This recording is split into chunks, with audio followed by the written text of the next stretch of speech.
महाराज, गजब हो गया महाराज, गजब हो गया। वो गुरुजी की लाश वहां नहीं है जहां हमने फेंकी थी।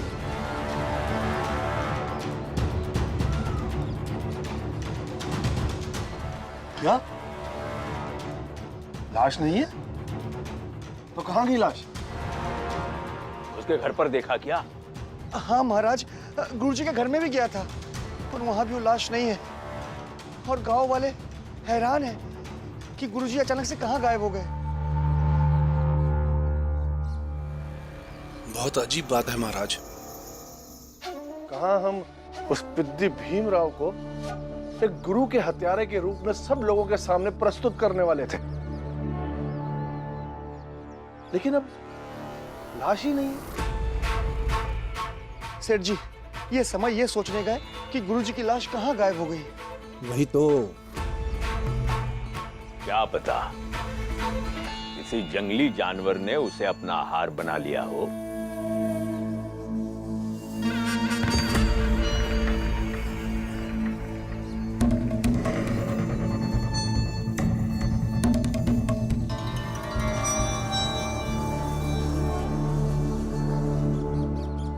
ये सही नहीं हुआ।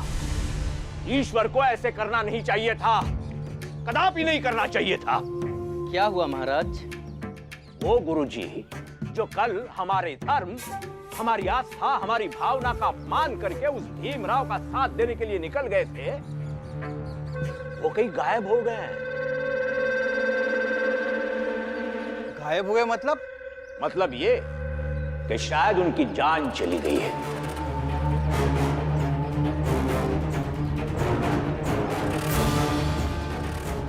या फिर स्वयं ईश्वर ने उन्हें गायब कर दिया, ताकि आप सारे शिक्षकों को यह संकेत मिले कि उस भीमराव का साथ देना उस ईश्वर को मंजूर नहीं है।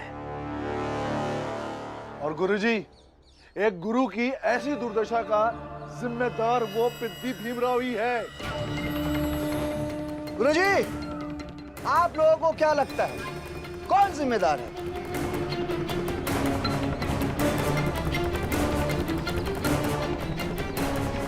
हाँ, भीमराव ही जिम्मेदार है।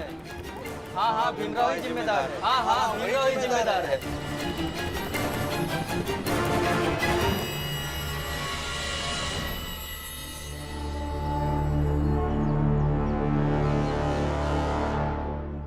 उधर देखिए, इतना बड़ा अनर्थ हो गया है और ये तीनों विद्यालय जा रहे हैं।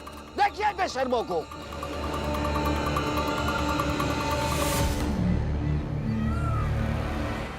ओ भीमराव, रख।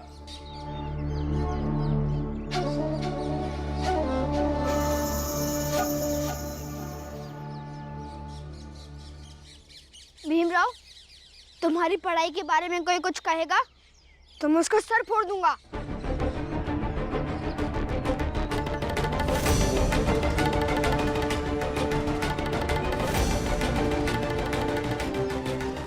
फिर आ गए तुम, मोरू के पत्थर। पागल तू बैठ। भीमराव, आखिर कब तक इस पागल को ढाल बनाकर रहोगे? तुम्हें पता भी है तुम्हारे हाथों क्या पाप हो चुका है?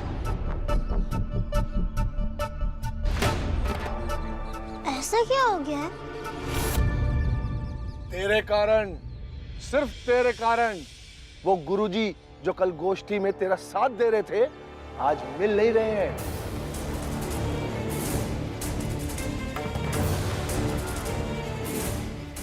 शायद ईश्वर ने उन्हें सजा दी है। मिल नहीं रहे मतलब ये कि शायद धर्म के विरुद्ध जाकर तुम्हारा साथ देने की उन्होंने सजा पाई है, और सजा में उन्होंने अपनी जान गंवा दी है।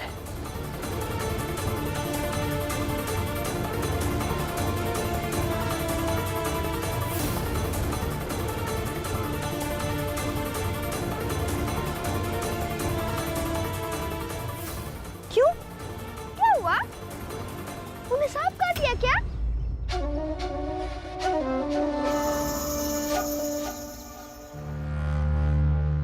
ये वो मर गए?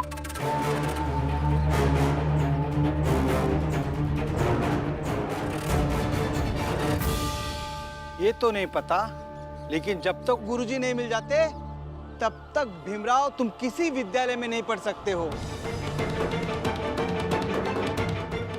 हमारा शिक्षक समुदाय तुम्हें किसी विद्यालय में पढ़ने नहीं देगा।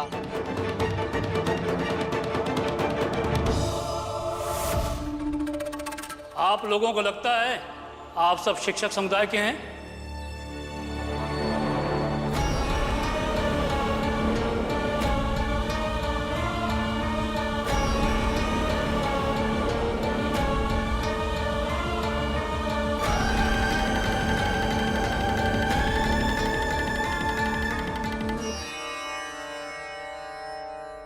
खुश रहो। आप आ गए गुरुजी। हाँ, लो, अब आ गए गुरुजी। अब ये एक तरफा बात करेंगे कि जैसे संसार में सबसे विद्वान इन्हीं का ये शिष्य भीमराव है। नहीं, आज मैं बस आपके ईश्वर का गुणगान करने आया हूं। मैं मान गया हूं आपके ईश्वर को, जो सब कुछ देखता है, सारी चीजों का हिसाब रखता है। वाह गुरुजी वाह, लगता है आपका दिमाग ठिकाने आ गया है। इसीलिए आप हमारे ईश्वर और महाराज को भी मानने लगे हैं। बहुत बढ़िया। गुरुजी कैसे बातें कर रहे हैं आप? अगर इनका ईश्वर सब कुछ देख रहा होता तो इनके इतना अहंकारी होने पे कुछ कहता नहीं इनसे। भीमराव, कल अगर मैं सही समय पर वहां नहीं पहुंचता तो ये लोग आज तुम्हारे गुरुजी की लाश को यहाँ लाकर सारे लोग मिलकर तुम्हें गुरुजी का हत्यारा साबित कर देते।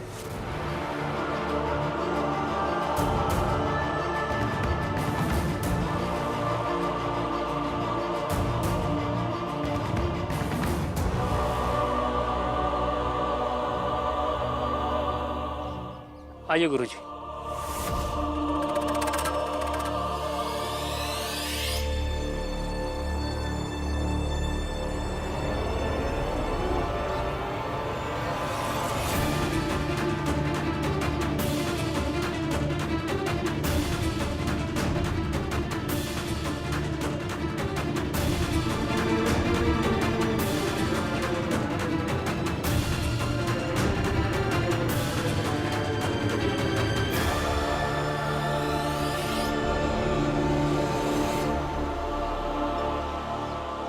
गुरुजी कहाँ थे आप? मैं बताता हूँ कहाँ थे। कल दोपहर में जब मैं अपनी रिश्तेदारी से वापस लौट रहा था तो जब मंदिर के पास तालाब पे पहुंचा तो मैंने देखा गुरुजी जमीन पर बेहोश पड़े थे।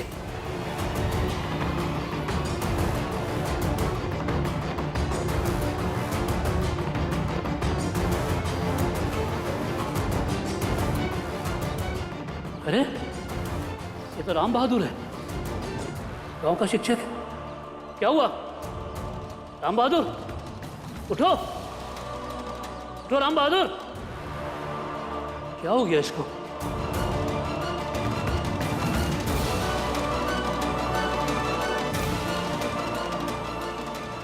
अरे, इसको तो सांप ने काटा है। वैद्य को बुला के लाता हूं।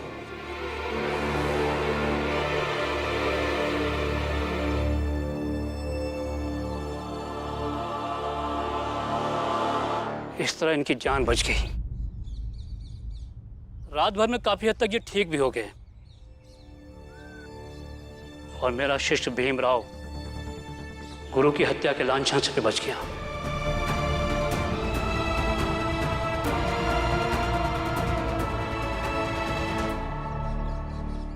राम जी। हाँ। राम जी, तुम्हें पता है आज क्या हुआ? क्या हुआ? अंबेडकर गुरुजी ने तुम्हारे बेटे भीम पर कलंक लगने से बचा लिया। लेकिन हुआ क्या?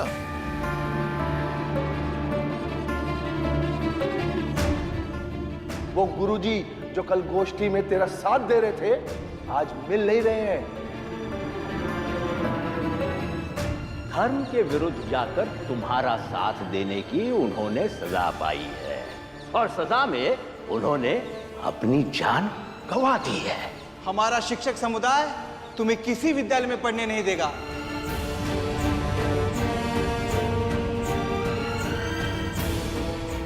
कल अगर मैं सही समय पर वहां नहीं पहुंचता तो ये लोग आज तुम्हारे गुरुजी की लाश को यहां लाकर सारे लोग मिलकर तुम्हें गुरुजी का हत्यारा साबित कर देते।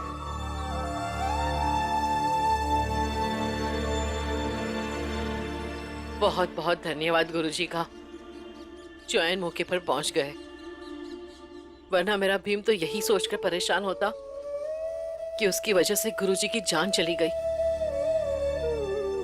ठीक कह रही हैं दीदी। देख लेना मेरा, भीम और अंबेडकर गुरुजी की जोड़ी को दुनिया याद रखेगी। मुझे कई बार गर्व और संतोष भी होता है कि मेरे बेटे के जीवन में अंबेडकर गुरुजी जैसे मार्गदर्शक है। लेकिन आप सब गुरुजन शिक्षा के हत्यारे हैं। एक विद्यार्थी जिसके मन में पढ़ाई की इच्छा है, उसकी इच्छा के हत्यारे हैं आप लोग। आप लोगों को ये बात पता नहीं कब समझ में आएगी। एक गुरु शिष्य के मन में पढ़ाई की इच्छा उत्पन्न करता है और आप लोग उसकी हत्या करते हैं। जो दूसरों की इच्छा की हत्या करता है वो गुरु कभी नहीं हो सकता है।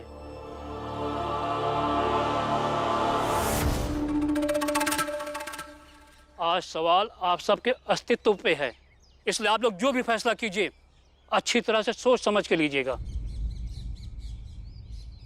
लेकिन मैं अपने फैसले पर आज भी कायम हूँ।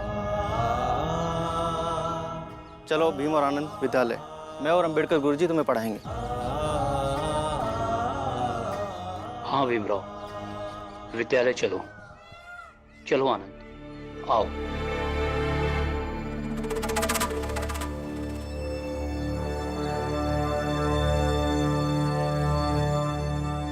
लो, जिस समाज में स्वयं गुरु ही गोविंद की अवहेलना करता हो, उस समाज को कोई भी नहीं बचा सकता, ये गोष्ठी भी नहीं।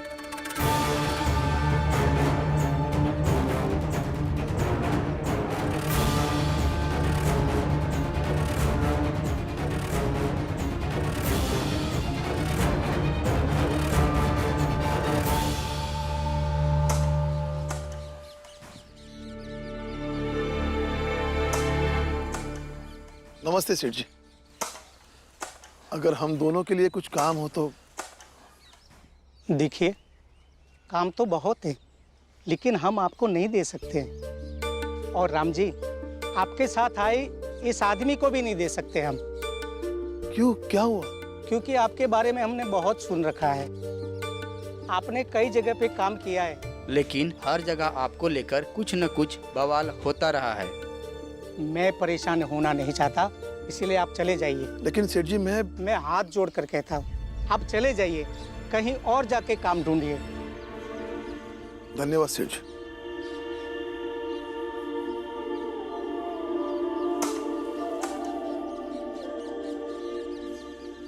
भीमराव, आज पहली बार महाराज तुमसे डर रहे होंगे। डर रहे होंगे मतलब? हाँ भीमराव, महाराज को लग रहा होगा ईश्वर ने तुम्हारी मदद की। ईश्वर के नाम पर जीवन चमकाने वाले लोगों को सबसे ज्यादा डर ईश्वर से ही लगता है। भीमराव, ये तुम्हारी पहली जीत और महाराज की हार है।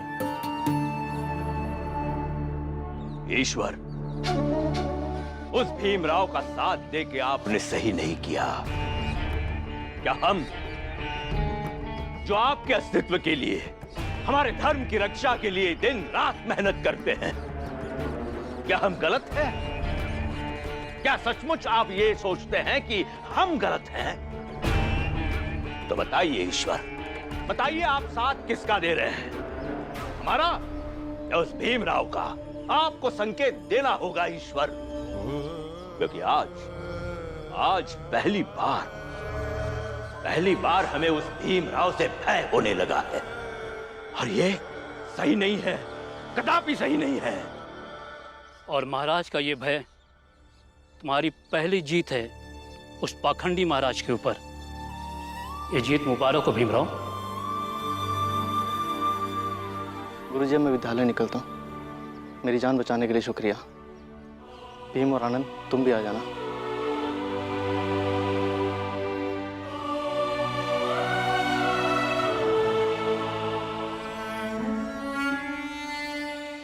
अब हमें उस भीमराव से सीधे सीधे नहीं उलझना चाहिए। अब तो कुछ दिनों तक हम उस भीमराव से दूर ही रहेंगे, जब तक हमारे मंदिर का उद्घाटन नहीं होता।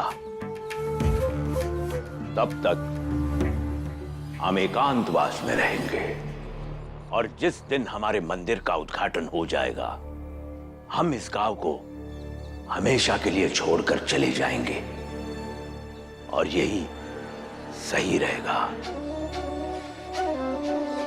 महाराज, महाराज आपको याद है हमारे गांव में एक विधवा आई थी जिसका नाम रानी था। महाराज, जिससे बाला प्रेम करता था और जिसको भगवान ने मेरे राम जी के पूरे परिवार ने सहायता की थी। हाँ, तो वो फिर से आई है महाराज, उसका क्या करना है? तो हम क्या करें?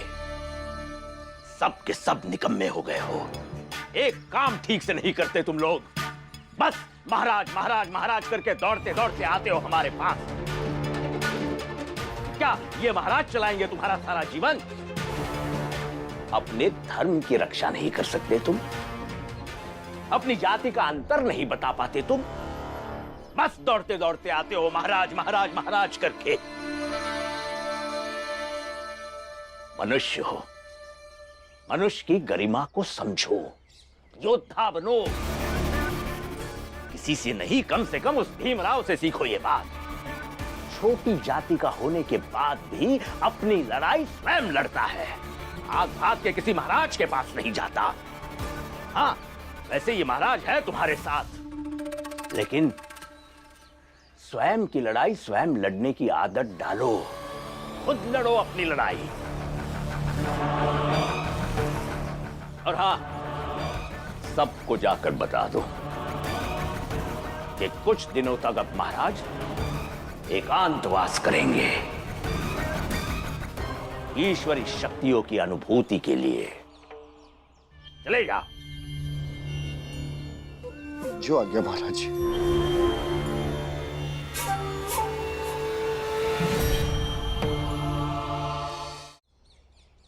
गुरुजी, आज अगर आप नहीं होते तो शायद ये कलंक जीवन भर मेरे साथ रहता। धन्यवाद गुरुजी।